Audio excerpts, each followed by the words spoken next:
আসসালামু আলাইকুম। আবারও আপনাদেরকে টেকনিক্যাল অ্যানালাইসিস চ্যানেলের পক্ষ থেকে স্বাগতম। তো বন্ধুরা দেখেন, এই যে একটা টাটাই কন্ট্রোলার। তো এই কন্ট্রোলারটার এখানে মসফেটগুলা সমস্যা ছিল, এখানে মাদারবোর্ডটা পুড়ে গেছে, ড্রাইভার সেকশনগুলা মোটামুটি রিপেয়ার করার পরে আমরা এখন এটা চালায় দেখব।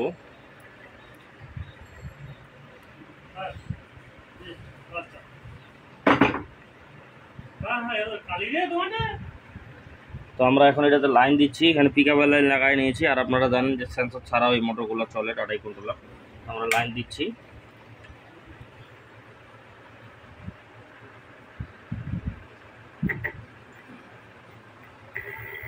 দেখেন মোটরটা কিন্তু ঘুরতেছে, কিন্তু প্রথম অবস্থায় মোটরটা একটু হালকা বাড়ি দিয়ে কিন্তু চলতেছে। এই যে একটু ঘুরলো, এই যে এরপরে কিন্তু রানিং হলে আর সমস্যা নেই, রানিং হলে চলতেছে। তো অ্যাকচুয়ালি এটা কী কারণে এই প্রবলেমটা হচ্ছে এই বিষয়টা আজকে জানাবো। এগুলো যদিও খুব ক্রিটিক্যাল সমস্যা, আপনারা আশা করি বুঝতে পারবেন, শিখতে পারবেন। তো আমরা এখন এখানে হালকা করে পিক আপ ধরে আমরা এখন গেট ভোল্টেজগুলো দেখব যে আমাদের গেটে ভোল্টেজগুলো ঠিক আছে কিনা। তো গেটে অবশ্যই ভোল্টেজ ঠিক নাই, কারণ গেটে ভোল্টেজ ঠিক থাকলে মোটর কোনো সময় এভাবে ঝাঁকি ঝুঁকি দিয়ে ঘুরবে না, এক চান্সেই মোটর ঘুরে যাবে। তো দেখেন আমরা এখানে পিক আপ দিচ্ছি আবার, এই যে দেখেন হালকা করতেছে।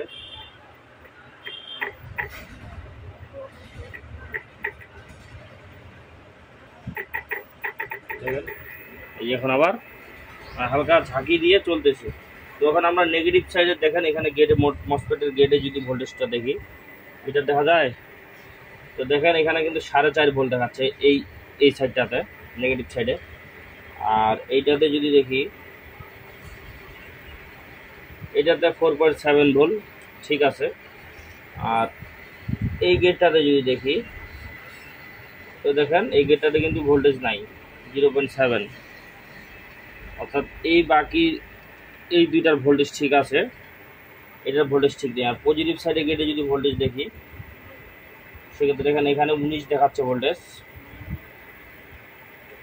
এখানেও 19 দেখাচ্ছে, এবং এই সাইডটাতে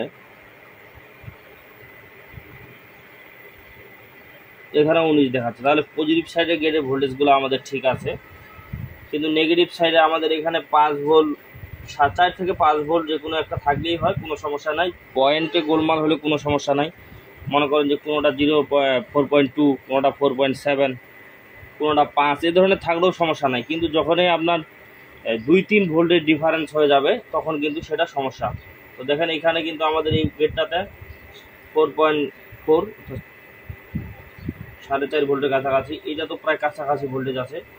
কিন্তু এই পাশের গেটটাতে আমাদের কোনো ভোল্টেজ নাই। তো এই কারণে মোটরটা মূলত আমাদের এখানে ঝাঁকি ঝুঁকি মারতেছে, বারে বারে মারতেছে। তো আমরা যদি এখন এইটার গেটের ভোল্টেজটা ঠিক করি, তাহলে কিন্তু কন্ট্রোলারটা এক চান্সেই রান হবে, কোনো সমস্যা আর করবে না। তো আশা করি আপনারা বুঝতে পারছেন। আপনাদের কন্ট্রোলার যদি এ ধরনের সমস্যা হয়ে থাকে, তো আপনারা গেট ভোল্টেজগুলো পরিমাপ করতে পারবেন, তাহলে আশা করি আপনারা বুঝতে পারবেন।